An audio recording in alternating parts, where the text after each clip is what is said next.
ओम नमो भगवते वासुदेवाय नमः. नमस्कार. तुम्हाला हे माहित आहे का, श्रावण मासात सत्यनारायण पूजेला मोठे महत्व का आहे? सत्यनारायण म्हणजे कोण, धार्मिक महत्व आणि परंपरा एका सुंदर कथेच्या माध्यमातून चला तर पाहूया. जय श्री हरी. हरिओम मित्रांनो.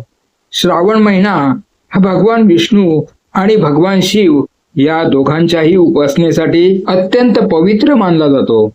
या महिन्यात अनेक भक्त उपवास, जप, दान, अभिषेक आणि विविध पूजा करतात.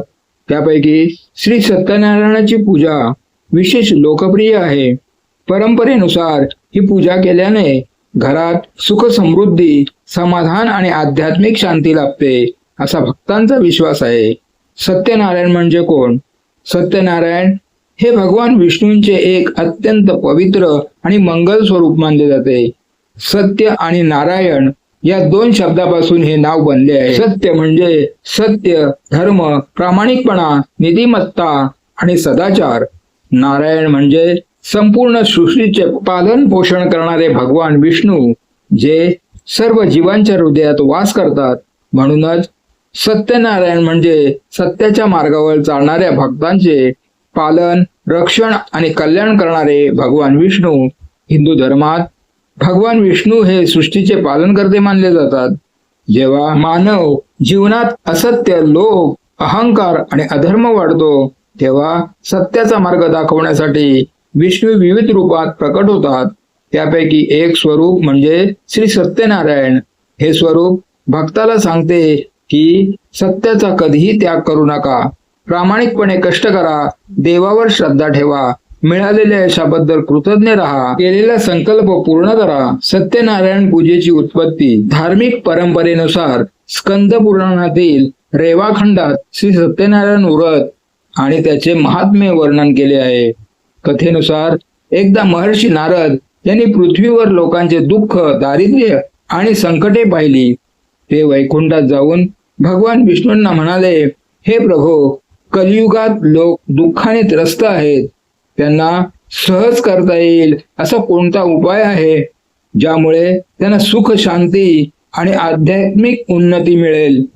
तेव्हा भगवान विष्णूने उत्तर दिले, जो भक्त श्रद्धेने माझे सत्यनारायण स्वरूपाची पूजा करील, कथा श्रवण करील, प्रसाद वाटेल आणि सत्याचे पालन करेल, त्याच्या जीवनात मंगल घडेल. जप आणि नामस्मरण करतात, मंदिरात दर्शन घेतात, दानधर्म करतात, धार्मिक ग्रंथाचे पारायण करतात, अशा सात्विक वातावरणात सत्यनारायणाची पूजा केल्याने मन अधिक एकाग्र होते आणि भक्तीची अनुभूती अधिक गहिरी होते. 2. भगवान विष्णूंची आराधना. सत्यनारायण हे भगवान विष्णूंचे एक मंगल स्वरूप मानले जाते. श्रावण महिन्यात जरी भगवान शिवाची पूजा मोठ्या प्रमाणात होत असली तरी अनेक वैष्णव परंपरांमध्ये विष्णूचे नामस्मरण, एकादशी व्रत, तुळशी पूजन आणि सत्यनारायण पूजा यांनाही विशेष स्थान आहे. म्हणून या महिन्यात विष्णूंच्या कृपेची प्रार्थना म्हणून सत्यनारायण पूजेची परंपरा अनेक ठिकाणी रूढ झाली. 3. कुटुंब एकत्र येण्याची सुंदर परंपरा. पूर्वी श्रावणात शेतीची कामे आटोपल्यानंतर गावोगावी धार्मिक कार्यक्रम होत असत. घरातील सर्वजण, नातेवाईक आणि शेजारी एकत्र येऊन सत्यनारायणाची पूजा, कथा श्रवण, आरती आणि प्रसाद वितरण करत असत. यामुळे केवळ पूजा होत नसे तर कुटुंबात प्रेम, ऐक्य आणि सामाजिक बंधही अधिक दृढ होत. 4. मनोकामना पूर्ण झाल्यावर कृतज्ञता व्यक्त करण्याची भावना. अनेक कुटुंबामध्ये अशी परंपरा आहे की नवीन घर मिळाले, व्यवसायात यश मिळाले, परीक्षा उत्तीर्ण झाली, अपत्यप्राप्ती झाली किंवा एखादे मोठे संकट टळले तर श्रावण महिन्यात सत्यनारायणाची पूजा करून भगवान विष्णूंचे आभार मानले जातात. ही पूजा म्हणजे फक्त काही मागण्याची नव्हे तर मिळालेल्या कृपेप्रती कृतज्ञता व्यक्त करण्याची भावना आहे. 5. श्रावणातील शुभ दिवस.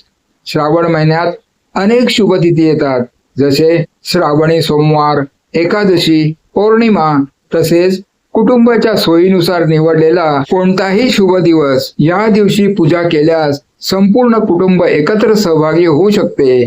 म्हणूनही या महिन्यात सत्यनारायण पूजेचे प्रमाण अधिक दिसते.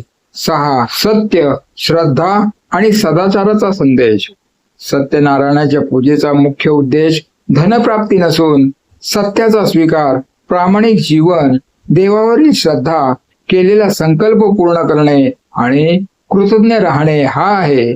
श्रावण हा आत्मचिंतन आणि संयमाचा महिना मानला जात असल्याने हा संदेश अधिक प्रभावीपणे आचरणात आणण्याची प्रेरणा मिळते. श्रावण महिन्यात सत्यनारायण पूजेला विशेष महत्त्व देण्यामागे धार्मिक परंपरा, सात्विक वातावरण, भगवान विष्णूंची भक्ती, कुटुंबातील एकोप्याची भावना आणि कृतज्ञतेचा संस्कार ही प्रमुख कारणे आहेत. मात्र लक्षात ठेवण्यासारखी गोष्ट म्हणजे श्री सत्यनारायणाची पूजा वर्षभर कोणत्याही शुभ दिवशी श्रद्धा आणि भक्तिभावाने करता येते. श्रावणातील विशेष महत्त्व हे परंपरा आणि भक्तिभावातून आलेले आहे. तो अनिवार्य धार्मिक नियम नाही. श्रावणात सत्यनारायण पूजा का करावी? श्रावण महिना हा हिंदू धर्मातील सर्वात पवित्र महिन्यापैकी एक मानला जातो.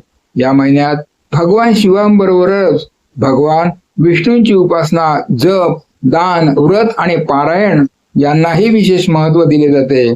यामुळे अनेक घरांमध्ये श्री सत्यनारायणाची पूजा करण्याची सुंदर परंपरा आहे.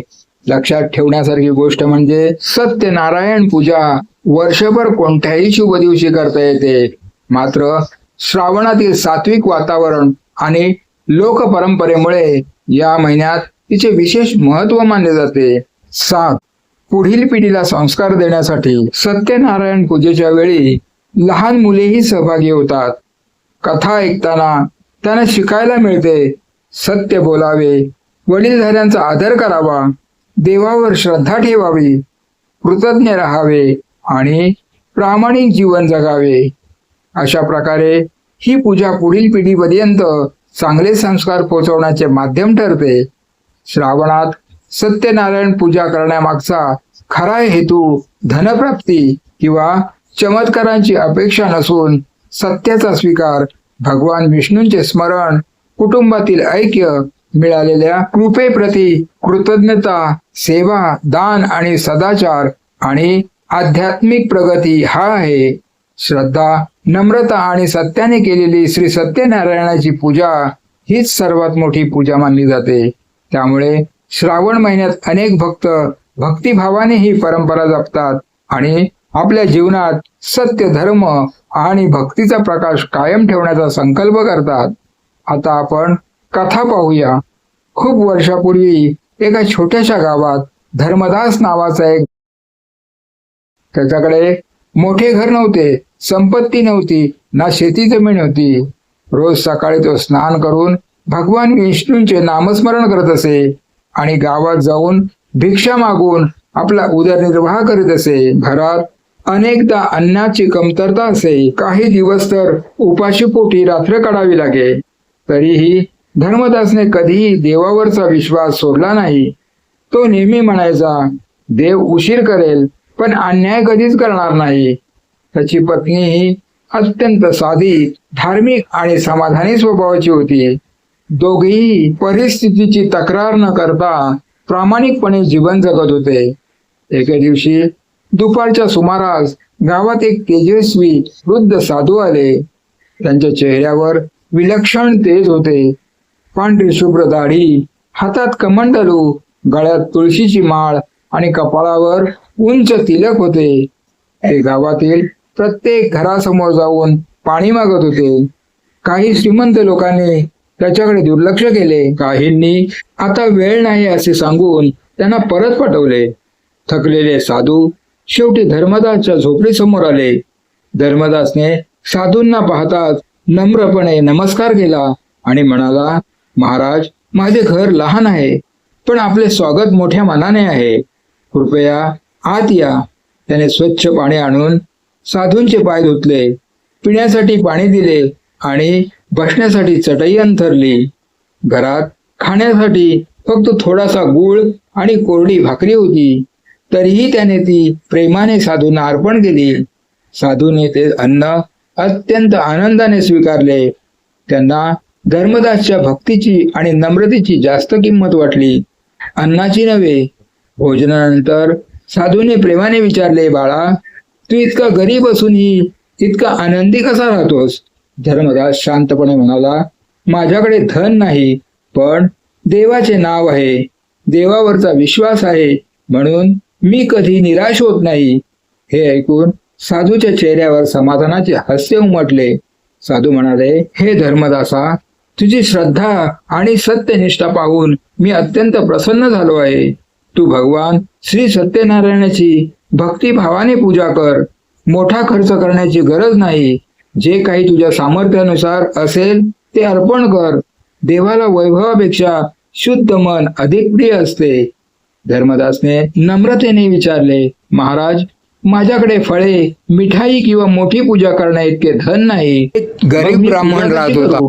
साधू हसून म्हणाले, देवाला सोन्या चांदीची आवश्यकता नाही. श्रद्धा, सत्य आणि भक्ती यांच्यापेक्षा मोठी भेट दुसरी कोणतीच नाही.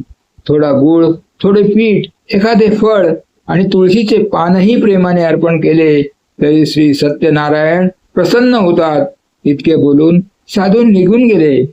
धर्मदास त्यांच्या चरणी नमस्कार करण्यासाठी पुढे गेला, पण काही क्षणांतच ते साधू त्याच्या नजरेआड झाले. धर्मदासाच्या मनात विचार आला, हे साधी साधू नव्हते. कदाचित भगवान विष्णूंनीच मला योग्य मार्ग दाखवण्यासाठी हे रूप धारण केले असावे. त्या दिवसापासून त्याने ठाम निश्चय केला की कितीही अडचणी आल्या तरी श्रद्धेने श्री सत्यनारायणाची पूजा करायची. या घटनेतून आपल्याला 3 महत्वाचे संदेश मिळतात. देवाला वैभव नव्हे तर निर्मळ मन आणि खरी श्रद्धा प्रिय असते. अतिथीची सेवा हीच ईश्वर सेवा मानली जाते. सत्य, नम्रता आणि भक्तीने केलेली छोटीशी पूजा देखील ईश्वराला प्रिय असते. याच भेटीमुळे धर्मदासाच्या जीवनात परिवर्तनाची सुरुवात झाली आणि पुढे त्याच्या आयुष्यात श्री सत्यनारायणाच्या कृपेमुळे अनेक मंगल घटना घडू लागल्या. वृद्ध साधूंच्या भेटीनंतर धर्मदासाच्या मनात एक विचार सतत घोळत होता. भगवान ही सत्यनारायणाची पूजा करायचीच, पण त्याच्याकडे पैसा नव्हता. पूजा करण्यासाठी लागणारे साहित्य विकत घ्यायचीही त्याची ऐपत नव्हती. तरीही त्याने निराश न होता देवावर पूर्ण विश्वास ठेवला. तो मनाशी म्हणाला, देवाने श्रद्धा मागितली आहे, वैभव नाही. मी माझ्या कुवतीनुसार पूजा करेन. दुसऱ्या दिवशी सकाळी धर्मदास भिक्षेसाठी गावात गेला. त्या दिवशी नेहमीपेक्षा थोडी जास्त भिक्षा मिळाली. कोणीतरी मुठभर गव्हाचे पीठ दिले, तर दुसऱ्याने थोडा गूळ दिला. एका शेतकऱ्याने 2 केळी दिली, तर एका वृद्ध स्त्रीने प्रेमाने तुळशीची काही पाने दिली. धर्मदासाने सर्व साहित्य देवाची कृपा समजून घरी आणले. त्याची पत्नीही आनंदाने म्हणाली, आज आपल्या घरी श्री सत्यनारायणाची पूजा होणार, यापेक्षा मोठे भाग्य कोणते? दोघांनी मिळून संपूर्ण झोपडी स्वच्छ केली, अंगण सारवले, रांगोळी काढली आणि एका लहानशा पाटावर स्वच्छ वस्त्र अंथरून भगवान विष्णूंचे चित्र ठेवले. धर्मदासने आपल्या शेजाऱ्यांना नम्रपणे सांगितले, आज माझ्या घरी श्री सत्यनारायणाची पूजा आहे, कृपया कथा ऐकण्यासाठी अवश्य या. काहींना आश्चर्य वाटले. एकाने हसत विचारले, स्वतःच्या घरात खायला नाही आणि सत्यनारायणाची पूजा करतोयस? धर्मदास शांतपणे म्हणाला, देवावर विश्वास असेल तर अभावही संपत्ती वाटू लागतो. त्याच्या श्रद्धेने प्रभावित होऊन काही गावकरी पूजेला आले. शुभ मुहूर्तावर धर्मदास आणि त्याच्या पत्नीने स्नान करून स्वच्छ वस्त्रे परिधान केली. त्याने भगवान श्री सत्यनारायणाचे आवाहन केले. तुळशीची पाने, फुले, गंध, अक्षता आणि उपलब्ध फळे अर्पण केली. गुळ आणि गव्हाच्या पिठाचा साधा प्रसाद तयार करून प्रेमाने नैवेद्य दाखवला. त्यानंतर सर्वांनी एकत्र बसून श्री सत्यनारायणाची कथा श्रवण केली. कथेच्या प्रत्येक प्रसंगात सत्य, श्रद्धा आणि कृतज्ञतेचा संदेश ऐकून सर्वांचे मन प्रसन्न झाले. पूजा संपल्यानंतर आरती झाली आणि उपस्थित प्रत्येकाला प्रसाद वाटण्यात आला. पूजा झाल्याबरोबर सोन्याचा वर्षाव झाला नाही किंवा अचानक धनसंपत्ती मिळाली नाही, पण दुसऱ्या दिवसापासून धर्मदासाच्या आयुष्यात सूक्ष्म बदल घडू लागले. गावातील लोक त्याच्याकडे आदराने पाहू लागले. त्याच्या प्रामाणिकपणाची चर्चा सर्वत्र होऊ लागली. एक श्रीमंत व्यापाऱ्याने त्याला मंदिरातील धार्मिक कार्याची जबाबदारी दिली. काहींनी त्याला धान्य दिले तर काहींनी वस्त्र दिली. त्याच्या घरातील उपासमारी हळूहळू कमी झाली. सर्वात महत्वाचे म्हणजे घरात समाधान, शांती आणि देवावरील विश्वास अधिक दृढ झाला. धर्मदासाच्या जीवनातील बदल पाहून अनेक गावकऱ्यांनीही सत्यनारायणाची पूजा सुरू केली. त्यांना समजले की पूजा म्हणजे दिखावा नव्हे, देवाला महागडे अर्पण नव्हे, तर निर्मळ मन, सत्य आणि श्रद्धा महत्वाची आहे. गावात हळूहळू धार्मिक वातावरण निर्माण झाले. लोक एकमेकांना मदत करू लागले. भांडणे कमी झाली आणि प्रेमाने सण उत्सव साजरे होऊ लागले. या दुसऱ्या घटनेतून आपल्याला शिकायला मिळते की देवाला संपत्तीपेक्षा श्रद्धा प्रिय असते. सामर्थ्यानुसार केलेली पूजा देखील तितकीच फलदायी मानली जाते. सत्य, प्रामाणिकपणा आणि भक्ती यामुळे जीवनात सकारात्मक बदल घडू शकतात. पूजेचे खरे फळ म्हणजे मनशांती, समाधान आणि सदाचाराकडे वाटचाल. धर्मदासची पहिली सत्यनारायण पूजा ही केवळ एक धार्मिक विधी नव्हती. ती श्रद्धा, सत्य आणि ईश्वरावरील अखंड विश्वासाचा विजय होता. धर्मदासच्या जीवनात घडलेले सकारात्मक बदल पाहून त्या गावात श्री सत्यनारायणाच्या पूजेची कीर्ती सर्वत्र पसरली. अनेक लोक श्रद्धेने ही पूजा करू लागले. त्याच गावात सदानंद नावाचा एक श्रीमंत व्यापारी राहत होता. त्याच्याकडे भरपूर धन, मोठे घर, नोकर चाकर, जहाजे आणि दूरदेशी चालणारा व्यापार होता. गावात त्याचा मोठा मान होता. परंतु इतकी संपत्ती असूनही त्याच्या मनात एक मोठे दुःख होते. त्याला अपत्य नव्हते. रोज संध्याकाळी व्यापारी आपल्या मोठ्या वाड्याच्या अंगणात बसून विचार करीत असे. तो आपल्या पत्नीला म्हणायचा, देवाने मला धन, मान, सन्मान सर्व काही दिले, पण घरात बाळाचे हास्य नाही. या वैभवाचा काय उपयोग? त्याची पत्नी दुःखी होत म्हणाली, आपण अनेक देवांची पूजा केली, दानधर्म केले, तरी आपली इच्छा पूर्ण झाली नाही. दोघेही मनोमन भगवान विष्णूंची प्रार्थना करत राहिले. एके दिवशी गावात एक विद्वान संत आले. गावातील लोक त्यांचे प्रवचन ऐकण्यासाठी जमले. व्यापारीही तेथे गेला. संतांनी आपल्या प्रवचनात श्री सत्यनारायण व्रताचे महत्व सांगितले. त्याने धर्मदासच्या श्रद्धेचे उदाहरण देत सांगितले की जो भक्त सत्य, श्रद्धा आणि श्री सत्यनारायणाची पूजा करतो त्यांच्यावर भगवान विष्णूंची कृपा होते. पण पूजा केल्यानंतर केलेला संकल्प विसरू नये. हे शब्द व्यापाऱ्याच्या हृदयाला स्पर्शून गेले. प्रवचन संपल्यानंतर व्यापारी संतांच्या चरणी गेला आणि नम्रपणे म्हणाला, महाराज, माझ्याकडे सर्व काही आहे, पण अपत्य नाही. कृपया मला मार्ग दाखवा. संत म्हणाले, भगवान श्री सत्यनारायणावर पूर्ण श्रद्धा ठेवा. मनापासून प्रार्थना करा. मनोकामना पूर्ण झाल्यावर सत्यनारायणाची पूजा करून प्रसाद सर्वांना वाटा. व्यापाऱ्याने दोन्ही हात जोडले आणि देवासमोर संकल्प केला, हे श्री सत्यनारायणा, तुमच्या कृपेने मला अपत्य प्राप्ती झाली तर मी संपूर्ण कुटुंबासह भक्तिभावाने तुमची पूजा करीन, कथा श्रवण करीन आणि गरजूंना अन्नदान करीन. काही महिन्यानंतर व्यापाऱ्याच्या पत्नीला पुत्रीरत्न प्राप्त झाले. संपूर्ण घर आनंदाने भरून गेले. गावभर मिठाई वाटली गेली. व्यापाऱ्याने देवाचे आभार मानले. पण हळूहळू व्यापार वाढू लागला. नवीन जहाजे, नवीन बाजारपेठा आणि मोठे व्यवहार यात तो इतका व्यस्त झाला की त्याने केलेला संकल्प मागे पडला. तो स्वतःशीच म्हणू लागला, थोडा वेळ जाऊ दे, पुढच्या महिन्यात पूजा करीन. पण पुढचा महिना कधीच आला नाही. वर्ष लोटली. मुलगी मोठी झाली. व्यापाऱ्याचे धन आणखी वाढले. पण त्याचबरोबर त्याच्या मनात नकळत अहंकारही वाढू लागला. त्याला वाटू लागले की हे सर्व माझ्या मेहनतीचे फळ आहे. हळूहळू त्याने देवापुढे केलेला हा संकल्प पूर्णपणे विसरला. त्याच क्षणापासून त्याच्या जीवनात संकटाची चाहूल लागली. या घटनेतून आपल्याला महत्वाचा बोध मिळतो.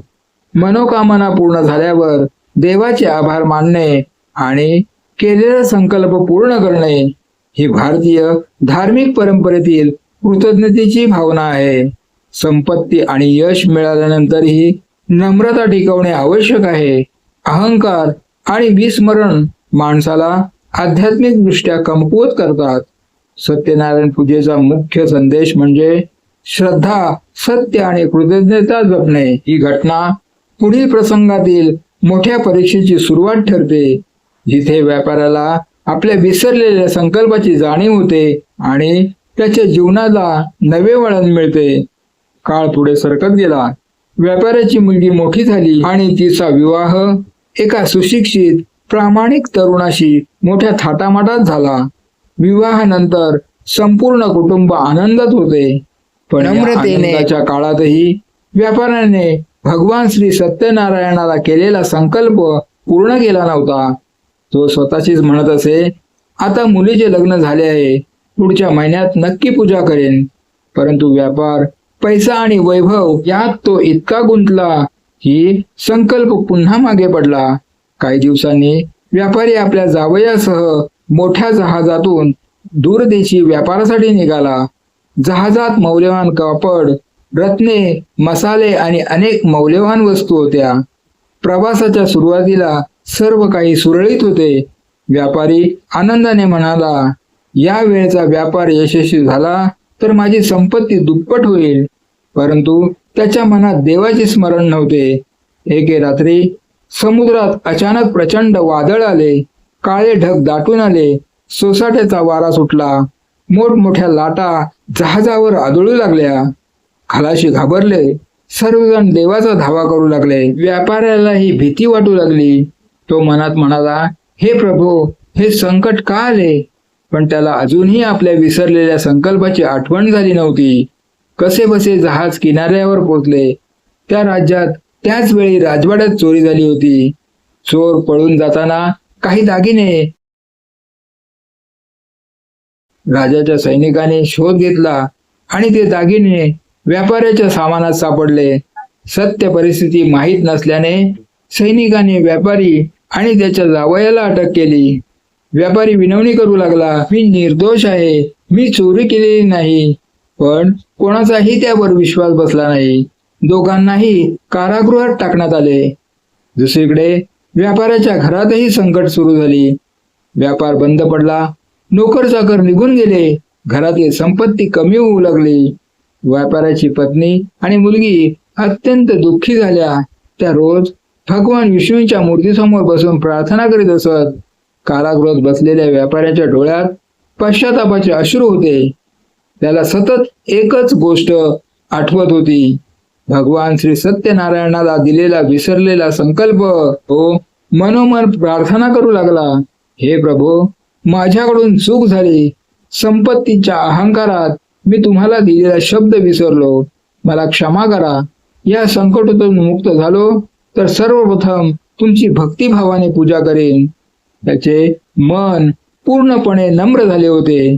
दुसरीकडे त्याची पत्नी आणि मुलगी अत्यंत कठीण परिस्थितीत होत्या. घरातील संपत्ती संपत आली होती. नोकर चाकर निघून गेले होते. पण त्याने आशा सोडली नाही.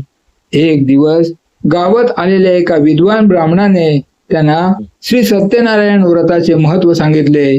तो म्हणाला, संकटाच्या काळात निराश होऊ नका. श्रद्धेने भगवान श्री सत्यनारायणाची पूजा करा. देवाला वैभव नव्हे तर भक्तिप्रिय असते. दुसऱ्या दिवशी सकाळी दोघींनी घर स्वच्छ केले. अंगणात सुंदर रांगोळी काढली. पाटावर स्वच्छ वस्त्र अंथरून भगवान विष्णूंचे चित्र ठेवले.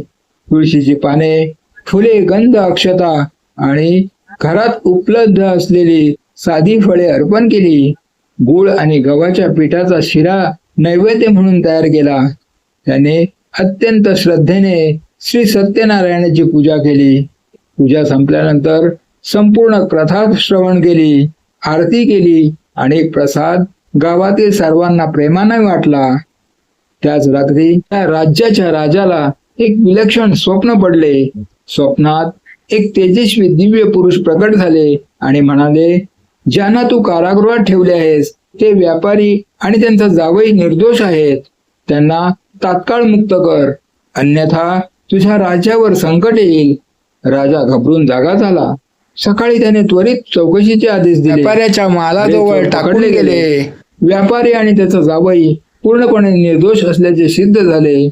राजाने त्याची माफी मागितली आणि सन्मानाने त्यांची सुटका केली. राजा म्हणाला, तुमच्यावर अन्याय झाला, मला क्षमा करा. त्याने व्यापाऱ्याचा सर्व माल परत दिला आणि सन्मानाची भेटही दिली. व्यापारी आणि त्याचा जावई आनंदाने आपल्या गावाकडे निघाले. प्रवासभर व्यापारी एकच गोष्ट म्हणत होता, ही माझी बुद्धी नाही, श्री सत्यनारायणाची कृपा आहे. गावी परतताच व्यापाऱ्याने कोणताही विलंब न करता संपूर्ण कुटुंब, नातेवाईक आणि गावकऱ्यांना बोलावले. मोठ्या भक्तिभावाने श्री सत्यनारायणाची पूजा केली, कथा श्रवण केली, आरती केली, प्रसाद वाटला, गरजूंना अन्नदान आणि वस्त्रदान केले. पूजा संपल्यानंतर व्यापाऱ्याने सर्वांसमोर नम्रपणे सांगितले, मला समजले की धनापेक्षा देवाची कृपा मोठी आहे. यश मिळाल्यावर कधीही अहंकार करू नये आणि देवाला दिलेला शब्द विसरू नये. त्या दिवसानंतर व्यापाऱ्याच्या जीवनात फक्त संपत्तीच नाही तर मनशांतीही आली. तो अधिक दयाळू झाला, गरिबांना मदत करू लागला, धर्मकार्यात सहभागी होऊ लागला. त्याच्या कुटुंबात प्रेम, समाधान आणि आनंद नांदू लागला. त्याने आपल्या मुलांनाही एकच शिकवण दिली, सत्य, श्रद्धा आणि कृतज्ञता कधीही सोडू नका. या कथेचा उद्देश प्रत्येक संकट किंवा यशाचे थेट कारण सांगणे नसून भक्तिपर परंपरेतून सत्य, नम्रता, कृतज्ञता आणि संकल्पपूर्ती यांचे महत्व अधोरेखित करणे हा आहे. या अंतिम घटनेतून आपल्याला पुढील शिकवण मिळते. ईश्वरावर श्रद्धा ठेवताना नम्रता ही तितकीच महत्वाची आहे. मिळालेल्या यशाबद्दल कृतज्ञ राहणे हा खरा धर्म आहे. देवाला दिलेला संकल्प आणि दिलेला शब्द शक्य तितक्या प्रामाणिकपणे पूर्ण करावा. संपत्तीपेक्षा मनशांती, सदाचार आणि भक्ती हीच खरी संपत्ती आहे. श्री सत्यनारायणची कथा आपल्याला चमत्कारांपेक्षा सत्याने जगणे, श्रद्धेने कर्म करणे, अहंकार टाळणे आणि मिळालेल्या कृपेप्रती कृतज्ञ राहणे हा जीवनाचा खरा मार्ग शिकवते. म्हणूनच आजही लाखो भक्त श्रद्धेने श्री सत्यनारायणाची पूजा करतात आणि या पवित्र परंपरेचे जतन करतात. तुम्हाला ही माहिती कशी वाटली? नक्कीच कमेंटमध्ये सत्यनारायण भगवान की जय लिहून पाठवा. माहिती आवडल्यास लाईक करा, तुमच्या मित्र आणि कुटुंबियांसोबत शेअर करा आणि तुमच्या प्रतिक्रिया कमेंट्समध्ये नक्की कळवा. अशाच माहितीपूर्ण व्हिडिओसाठी आमच्या चॅनलला सबस्क्राईब करायला विसरू नका आणि बेल आयकॉनवर क्लिक करा, जेणेकरून तुम्हाला नवीन व्हिडिओचे नोटिफिकेशन लगेच मिळेल. जय हिंद, जय महाराष्ट्र, धन्यवाद.